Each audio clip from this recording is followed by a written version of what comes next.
Hey folks, I've been working on this little spreadsheet here, which is like a quote that a customer can use to select, say, from a list of items. In this case, it just happens to be meals. They can put in the number of items that they want, and that will give them a total. And it also gives them a bit of a breakdown of how that's made up. Now, it's a bit more complicated than just a normal quoting system because there's a minimum order involved and there's percentages involved and all sorts of things. But the thing that I actually wanted to show you, and I've got an early version, so this is one that I kind of like did earlier, was how I got around this thing happening here. All these nasty hash NAs and hash values. And let me tell you, if you've been using Excel for a little time and you've been writing your own formula, you would have come across these things. So I've got some little examples here just to show you in a fairly simple way of why this happens. So I'll just explain this shortly, briefly then. I've got two numbers here, and then in these cells here, I've actually got formula. In the first one, it just adds the two values up, so D4 plus E4. Second one divides, minuses, and multiplies. So all well and good. So if I put a number in there, obviously all those other numbers change. If I put something in there, then they do the same thing. But watch what happens if I do, say, something like this. I've typed a W in there instead of a number, and what the formula is saying, hey, hang on a second, I need numbers, not text. So they sort of like spit the dummy like this and give you this hash value. So that's the reason why you get those things happening there. Now let me just show you how in this formula here we could actually fix that so that if something went wrong we could put our own message up there. So instead of saying D4, actually I'll just delete it, and instead of saying equals D4 plus E4, I'm going to do, actually I'll just type that in first like that, and then I'm actually going to put this or use this little function here saying is error.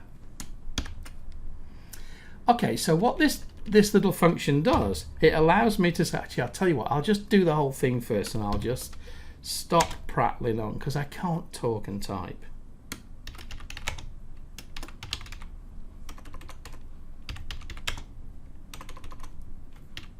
Can't type.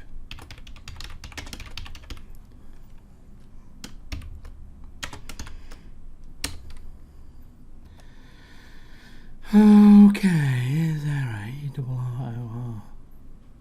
I haven't got it quite right yet. D4 plus 2. No.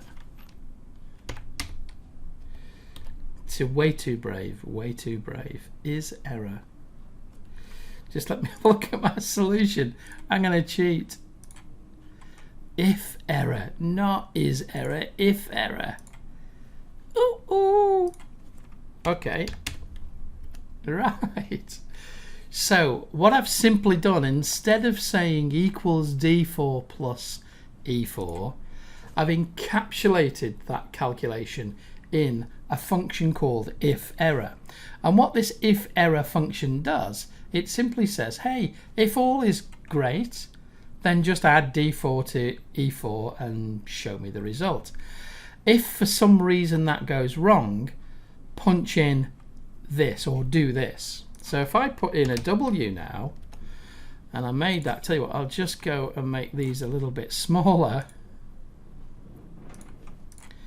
You can see it says please enter numbers only. So what that's done there is this formula then, if error, so if D4 plus E4 is all great, etc., no problem, just do that.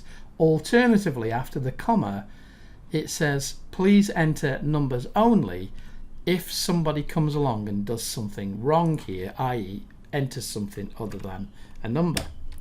So 2 plus 12 is 14, but if I put a number in there, it goes wrong and it says, come on Excel, come on online, do it for me, yes. Please enter numbers only. I'm on Broadband here, I can tell you it's not as fast as it should be, and the reason why that took a little while was it's just delaying a little bit. So okay, now let's go back to my solution then. And in this solution, so what I've done here, I've got these are just all based on I can pick from a list. So I've programmed a list in there, the amount. Now these things here, this is actually a VLOOKUP. So it goes looking for this value here, and when it finds it, it gives me, let's have a look. So it looks for that value in this column here, and when it finds it, it gives me the value from this column. They're pretty involved, these VLOOKUPs all, but the trick is here is that I've put this VLOOKUP inside an if error statement. So if something goes wrong, it actually doesn't show me anything at all. It just leaves a blank space. So basically, it's kind of like saying here, yeah, something's gone wrong. I can't find this value in your list, but guess what? I'm just going to leave you a blank space and not worry about it because you've written the VLOOKUP function inside the if error. Where else have I used it? Yeah, if this goes wrong here, if the price goes wrong, so I've encapsulated all these functions and calculations inside this if error, so it all looks nice and neat. No values, no hash NAs, all those sorts of things. Keeps it nice and neat. So you're not going to end up with this if there are no values in here. You're going to end up with something looks like nice and neat like this. So there you go. That's my little spreadsheet that I've been working on just recently and how I've got rid of all those nasty hash things.